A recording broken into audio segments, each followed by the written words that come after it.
sinfimiz o'quvchisi Abdulloh mintali matematikadan polfinalga qatnashib, muvaffaqiyatli o'rinni egallab, hozir finalga chiqish uchun harakat qilyapti. Mana shu joyda bizni domlalarimiz shu o'quvchimizga katta ustozlar bir sholi duo bersanglar, yaxshi bir muvaffaqiyatga erishib, maktabimizni sha'ni uchun, maktabimizni o'quvchilarini bilim sifatini ko'tarishda bu bola ham o'zini hissasini qo'shganligi uchun ilohim sizlarni duolaringlar ham bir mustajob bo'lsa degan maqsad qo'yildi. Juda ham xursand bo'lib ketdim. Olib keling, shu bolani bir yaqindan taniylik. Orqasidagi qator shogirdlar, orqasidan qator izdoshlar, safdoshlar chiqsin degan maqsadda bugun mana shu yerda siz bilan gaplashib o'tiribmiz-da. Ilohim mana shu nimaiki niyatlaringiz bo'lsa, Allohim niyatlaringizga yetkazsin. Ota-onangiz sizni kamolingizni ko'rishsin. Kelajakda mana shu Abdulloh bizni maktabda o'qigan deb, bundan-da oliy mukofotlarni bersin. Oliy darajadagi o'quv markazlarida o'qib, shu yerda o'qiyotganlaringizni davom etib, hayotingizda tatbiq qiladigan yoshlarning qatorida bo'ling.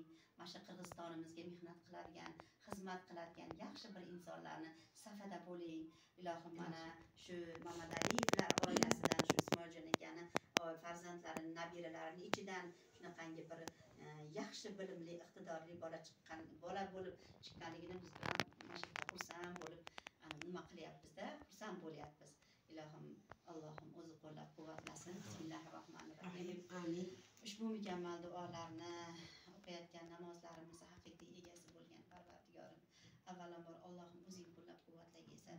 Mana shu go'dagimiz oldida nima maqsadi bo'lsa, nima niyatlari bo'lsa, Allohim niyatlariga yetkazib, shu ertaga bo'ladigan shu erta indin bo'ladigan shunaqangi musobaqalarda yaxshi bir o'rinlarni egallab kelib, Altobayev maktabining o'quvchilarining safida shu bilim sifatini ko'tarishga o'zini hissasini qo'shadigan yoshlar bo'lib, orqangizdan shunaqangi bir o'rnak bo'lsa arziydigan izdoshlaringiz, ukalaringiz ham soni ko'p bo'lishligini Allohdan tilab qolamiz.